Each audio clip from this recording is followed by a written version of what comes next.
Welcome to Manhwa Recaps, spoilers ahead, watch out, and take care. Huge shout out and special thanks to the channel members. The series starts at a secluded castle in the outskirts of Kushan City, and we see some people exploring it, and there's only 5 of them. One of them asks if the information is wrong, and the other dude says that Lord Zaius was the one who told him so it can't be wrong. The guy says that there's no way he's the only one who's suspicious as there's not even a single demonic beast or anything else in here. They tell him that it seems that the rumor that he was coming had spread, and we learn that his name is Nagi. Nagi laughs, saying if that's the case then it makes sense, and they continue down the corridor until they're in a giant room. He asks what this place is, saying that he didn't know this existed in here. Even one of the other men on the map says that it's not on here. There's only 2 paths for them to choose from, and one is an exit, and the other is a staircase going up. They look at the 2, and the guy reading the map says that the exit looks gloomy, and they should just head up instead. Nagi says that the Il Neon gang was supposed to take care of the upstairs, and they're going to go to the exit. He points telling his men to go ahead and do it then, and the guy holding the map asks if he meets him. Nagi barks at him saying that he already told him to go, and there's no way he expects him to do it. The guy with the map agrees, and walks over. Nagi watches as he enters the hallway, and he says that there's nothing in here. Right as he goes to say that it's clear, we see a giant monster appear behind him, and it's like a pit bull at a daycare. There's not just one dog though, there's multiple. They start growling at the group, and then charge straight in. Nagi freezes up out of fear, and they can't even run away because the exit collapses, blocking them in. They're now panicked as they're completely surrounded. They say there's too many of them, and they have no idea what to do. Nagi hides behind one of the dudes asking what he means by what do they do, and he pushes him forward saying that he needs to fight his way out of this. He says at least they can use their bodies to buy him some time. They start getting ripped apart one after the other until finally it's only Nagi left, and he starts to drop logs in his pants. He backs up into the wall, dropping his sword, and one of the wolves goes to finish the job before we see its neck get pierced by an arrow killing it instantly. It falls onto the floor, and a man puts his leg up on the railing asking Nagi if he wants help. Nagi recognizes him. We learn that his name is Ranson. He tells him that his timing was perfect, and Ranson looks at him and sighs, telling him to watch closely as he'll show him the level of a swordsmaster. We see an aura enveloping his blade, and one of the wolves charges in first, and he sidesteps the attack easily, and stabs it straight in the throat before following through cutting its head off, and the other 2 start to charge in. He turns and cuts them both up into meat chunks within an instant, showing Nagi how big of a gap there is between the 2 of them. The squad starts cheering him on, and he cleans his blade from the wolf blood, and goes to scold Nagi, but instead Nagi starts give him crazy glaze top, saying that his swordsmaster is on a whole new level, and he wonders what kind of reward Count Zaius will give him. Nagi says that Count Zaius will give him something as he knows that he could have surely handled this all himself, and he didn't have to butt in. Ranson stares at him really wondering if he's trying to play this off, and says that he's only top class with his mouth, and his swordsmanship is straight ass, and if he wants to get stronger he has to train more. Nagi holds back his frustration saying of course that he'll definitely keep that in mind. We go back to Kushan City, specifically the Il Neon ruins. A man runs over to Ranson asking why he's so late, and he says that he's sorry but things just happened when they were exploring. The dude tells him that Zaius came and left, and the situation is not looking good for them. Ranson asks what happened, and the man hands him a note saying that he gave this to him and took the children. Ranson reads it, and his heart instantly sinks as Zaius is telling him to go kill somebody named Delkashu and then come back. The guy who gave him the note is surprised that's what's on it, and we learn that Delkashu is a powerful vampire possessing true blood, and also a source master who rules over Kashu City. While Kushan City was managed by Count Zaius, and Kashu City was managed by Count Delkashu, they had various overlaps with their interests, and continued to fight, pretty much always forcing them to be mortal enemies. The people living inside of Kushan City in order to receive the Count's support ended up doing all sorts of his dirty work, and Ranson just wanted to leave with the children and live in peace. Now his 10 years of loyalty have proven to just be worthless. He squeezes the note out of frustration, and the man says that he can't go. Not only is Count Delkashu a source master, but he's also a true blood vampire. Ranson says without his siblings he has no reason to live. The man asks if he really thinks he can leave in his current condition since he just got back. Ranson says that he said it himself, and he took the children away so that means he can't waste any more time. The man pleads with him saying that it's too dangerous as he has vampires of expert rank and higher under his command.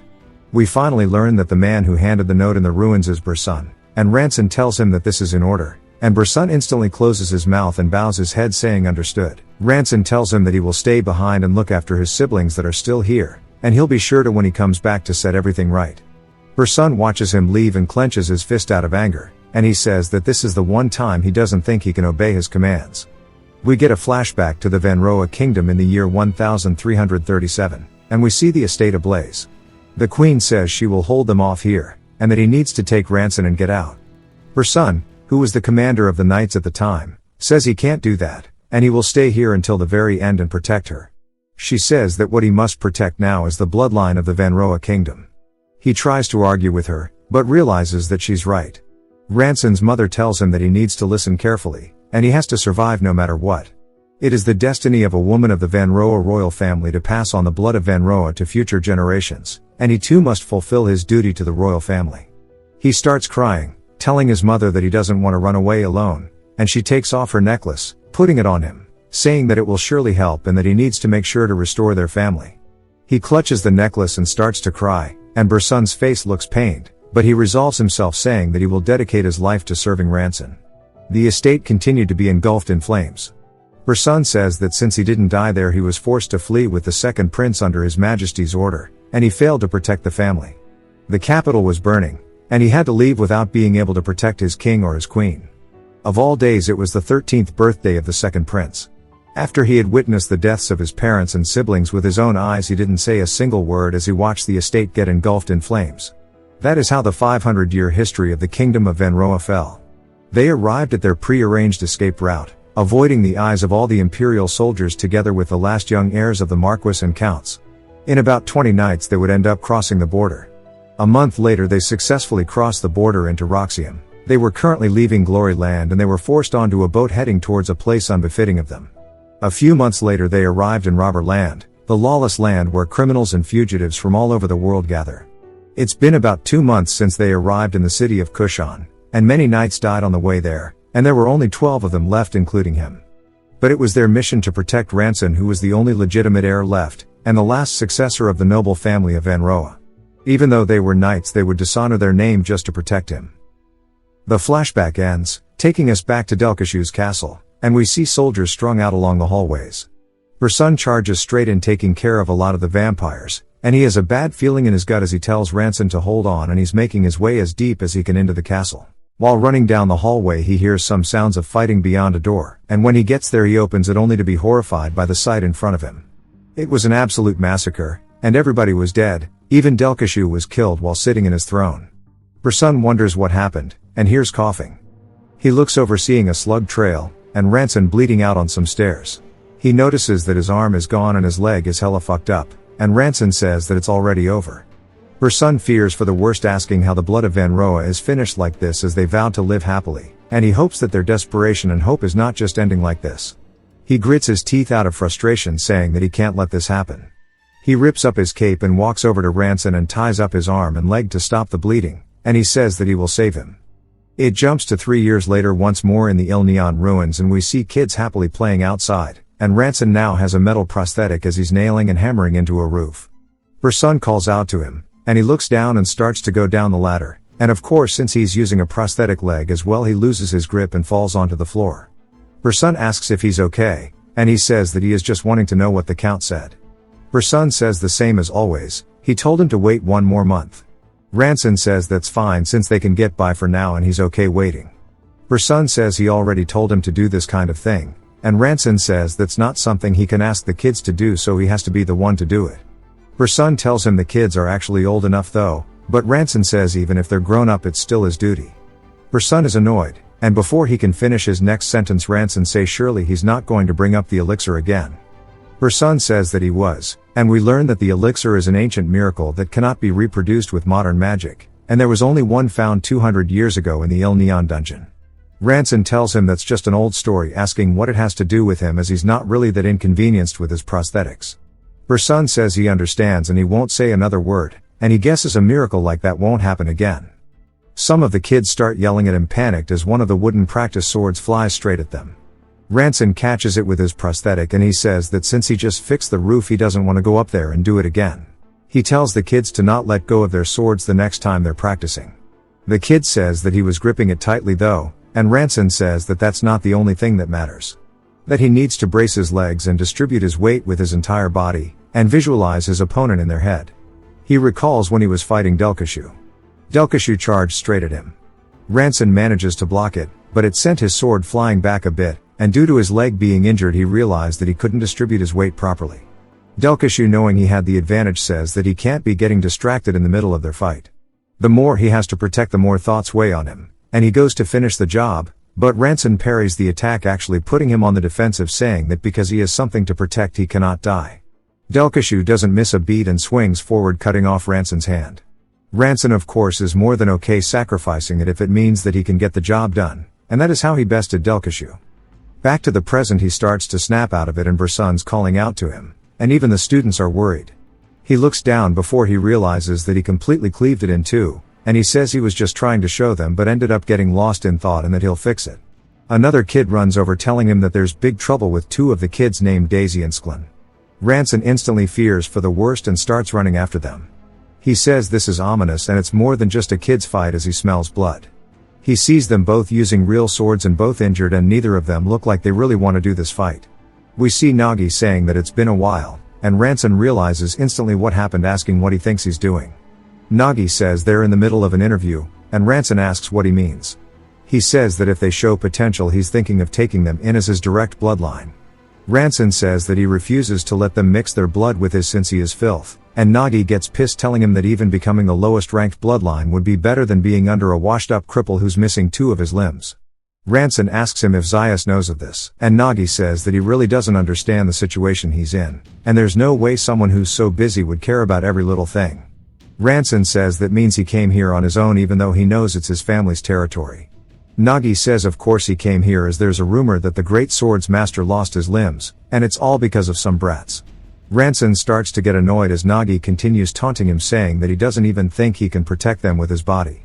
Ranson says that he needs to leave the children alone or else he'll kill him, and Nagi continues saying that he doesn't even have the power to anymore, and Ranson leaps straight at him with his blade. Two of the men step up blocking the attack, and Ranson says that they're only in the low-level expert rank, which means they are no match for him and that they're underestimating a Swordmaster. Ranson starts pushing their blades down, before tightening the grip on his own, and releasing an aura that sends the two of them flying backward, landing on the floor directly beside Nagi. Nagi says that he's still the same as ever, and he's amazing. Ranson says that the rookies these days have no sense of fear. Nagi laughs, telling him to not be so harsh, as their opponent is a monster after all. Ranson says he can't believe he's still this insecure, which causes Nagi to laugh, asking if he really thinks that's how he feels around him. Daisy and Sklin look worried, as Nagi draws his blade out, releasing a menacing red aura. Ranson says that in his current condition there's no way out, and he'll have to finish this up with a single blow. He charges straight in, leaping up above Nagi. Nagi raises his blade to block it, and Ranson smirks, saying that he's got him. As he changes the angle he's attacking from, he follows all the way through, and realizes that something's amiss because as soon as he comes into contact with Nagi's side his blade shatters. Nagi laughs, asking what happened to him, as his core is completely ruined. Ranson is confused at how he improved so much, and Nagi asks if he really thought he wouldn't reach the top ranks. That's why he kept saying that bloodline is superior, and he wonders what he should do with him. He'll either kill them one by one, or try to find some kind of use for them. Ranson says that if this is a fight he'll lose anyways, so he lowers his blade, and says that he might as well just protect the kids. He asks Nagi if he can just end it here, since there are children present. Nagi's caught off guard, and starts laughing at him, asking if the Swordmaster is really begging him right now. Ranson drops to his knees, saying that he won't deny it, and that he knows him well, that what he wants is to trample him and watch him fall. Nagi says that means he can't let him off so easily, and resheathes his blade, saying that he was just getting started. He hits Ranson straight in the face, then grabs him by the throat, continuing until he falls onto the floor. He runs over, kicking him, and puts his foot on his head. As Ranson looks up to him, he says that he's sorry. Nagi freezes up, then smiles, telling him to stop being so soft on him, and he says that he'll stop here today, but he'll continue tomorrow. The kids ask what they're meant to do since he lost, and Ranson says that he protected them, and that's more than enough to him. That night, he asks Daisy and Sklin why they did that, and if they were really trying to become bloodline kin with somebody like him. Sklin apologizes, but Daisy just looks pissed. Ranson asks Daisy if she has anything to say. She says that it's bullshit. Ranson asks what she means, and she asks if she's really not allowed to serve under Zayas since even Ranson was once his retainer. Ranson asks if she's forgotten that because of Zayas's greed to become a vampire their comrades and family members have died, and he ended up a cripple. And yet now she wants to go crawl under him and end up being a vampire just like him. She slams the table asking why it matters to him, saying that he's not even her dad, and that she'll do what she wants with her own life. She tells him to quit sticking his nose into her business, and live his own instead. She runs off while crying, slamming the door behind her, leaving Ranson and Sklin sitting there awkwardly. Sklin tells him that she didn't mean it from the heart, and he knows that sometimes kneeling down in that situation takes a lot of courage, and that Ranson must be in a lot of pain, so he'll go ask Uncle Bursun for a potion. Ranson thanks him. Uncle Bursun charges into the room asking if he's okay, saying that he heard from one of the kids who ran into Daisy about the fight that happened today, and he quickly ran over asking him for help. We see her with him, and her name is Lena.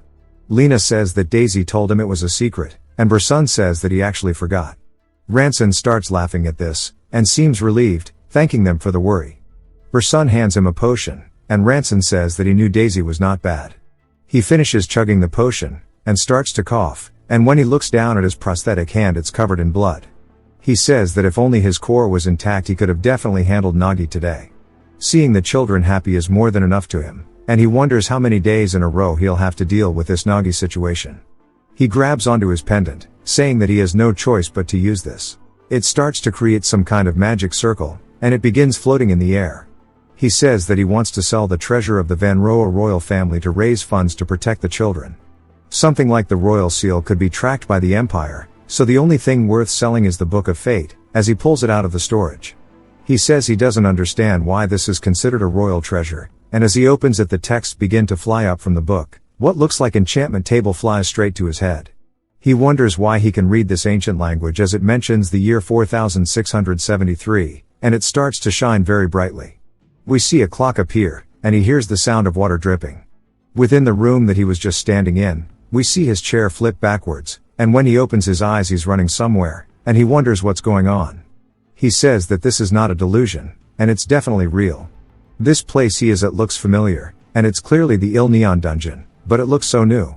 He wonders what's going on, and who these people are with him. One of them turns, saying that an intruder has entered the chapel, and they need to secure the elixir first.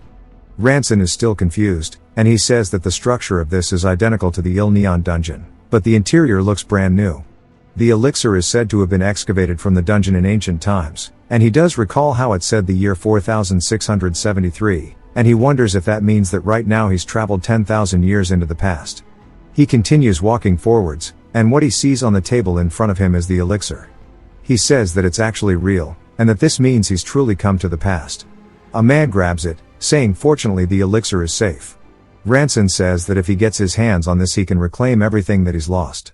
There are a total of 12 people around him, and he really debates if he should just kill them right now and snatch the elixir.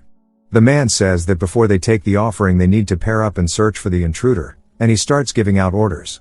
He even says Ranson's name, and Ranson is surprised they know his name as well. He wonders if these people from the past recognize him as an ally, and he says that only a powerful magic that interferes with the mind could reproduce a result like this, and he wonders what exactly the Book of Fate is. The man who was sent with him is named Siras, and he asks Ranson why he's standing around blankly, saying that they need to hurry.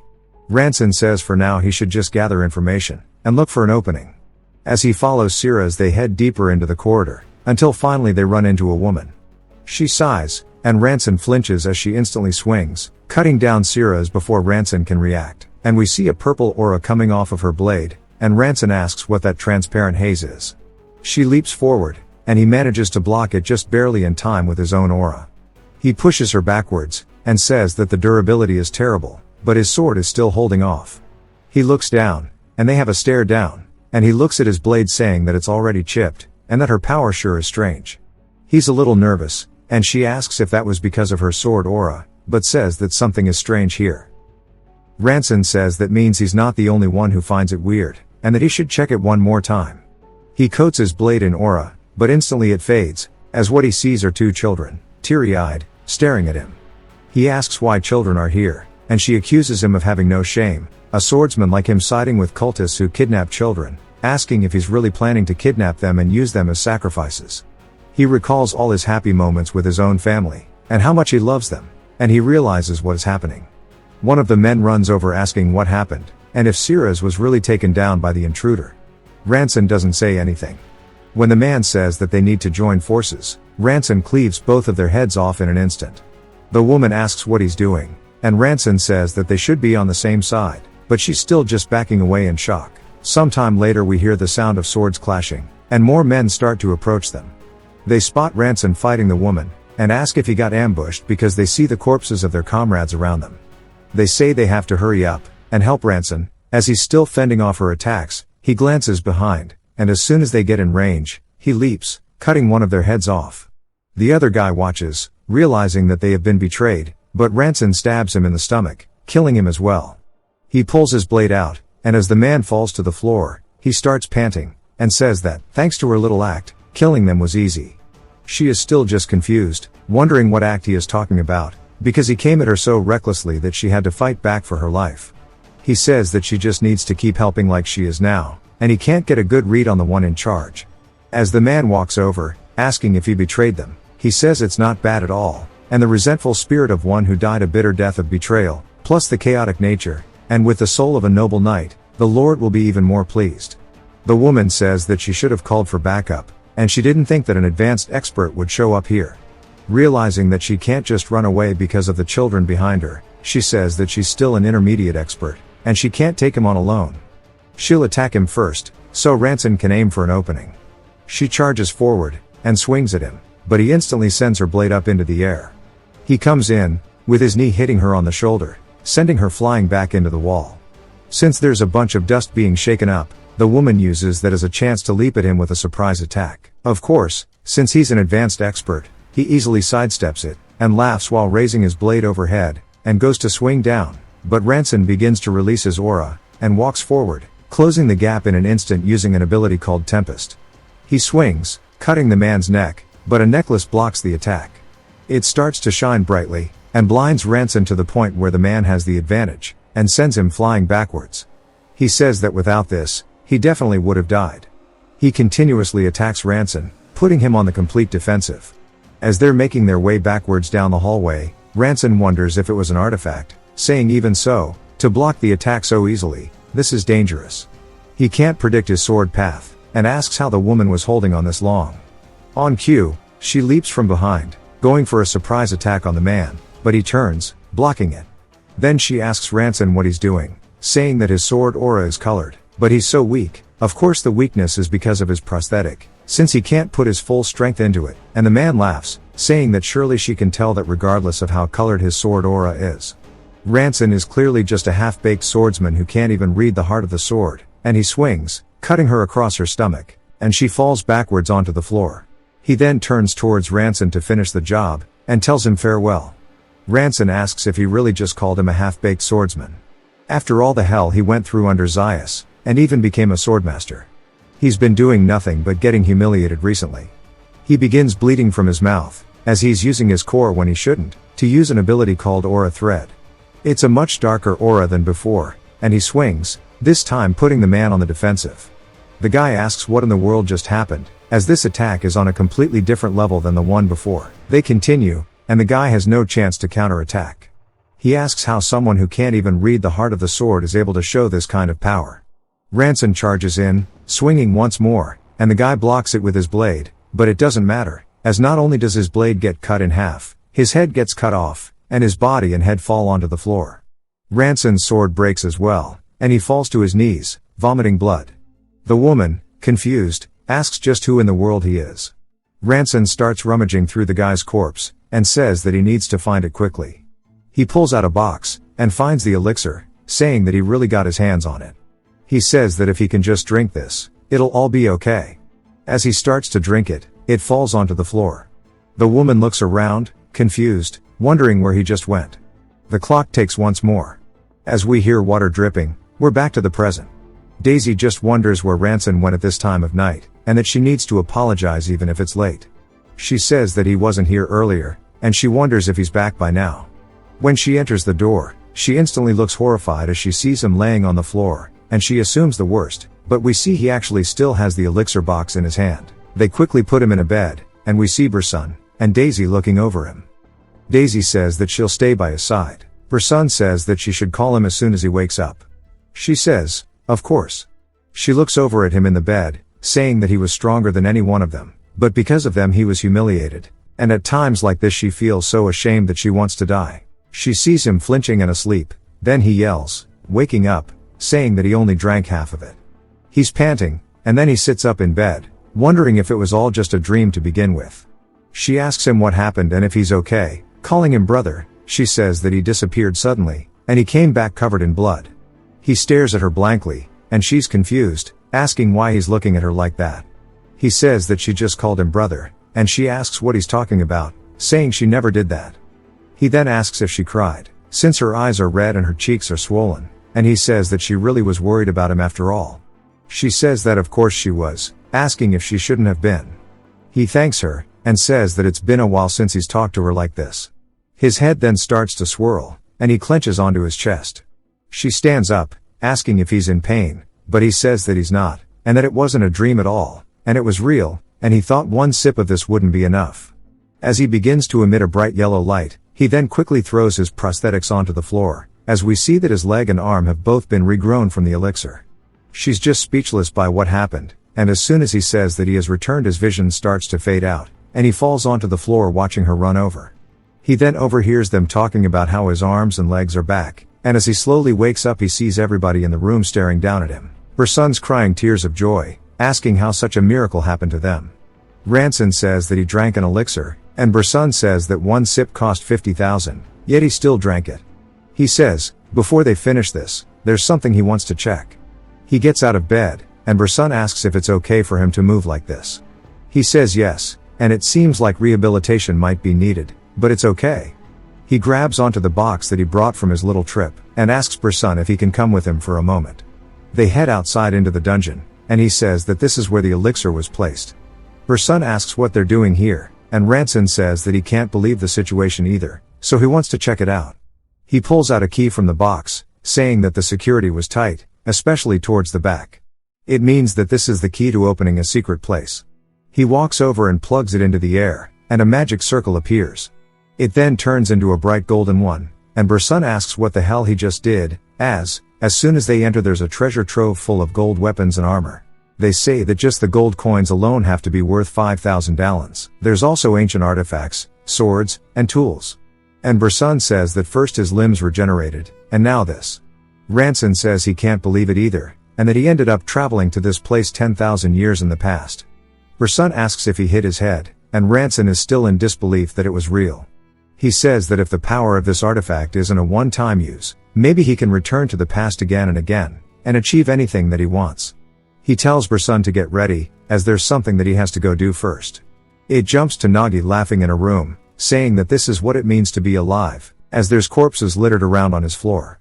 He says that he wonders what kind of fun will await him today. He puts on his armor, saying that it's time to go see what Ranson is up to, but when he opens his door Ranson is standing in front of him, and he asks if he came all this way to greet him. Then he sees that his arm and leg is regrown, and tells his men to quickly go inform Zayas that Ranson's recovered his core, and they have to split up and go as fast as possible. Ranson unsheathes his blade and charges straight in, launching an aura attack straight at Nagi, but it splits into two around him, hitting both of the men in the back, killing them instantly. They fall onto the floor, and Nagi starts to have cold sweats, asking how this happened, and he realizes that he's fucked up. If you've watched till the end comment, elixir, to let me know. Subscribe for more videos like this, leave a like or a comment to help the channel out. Thanks for watching.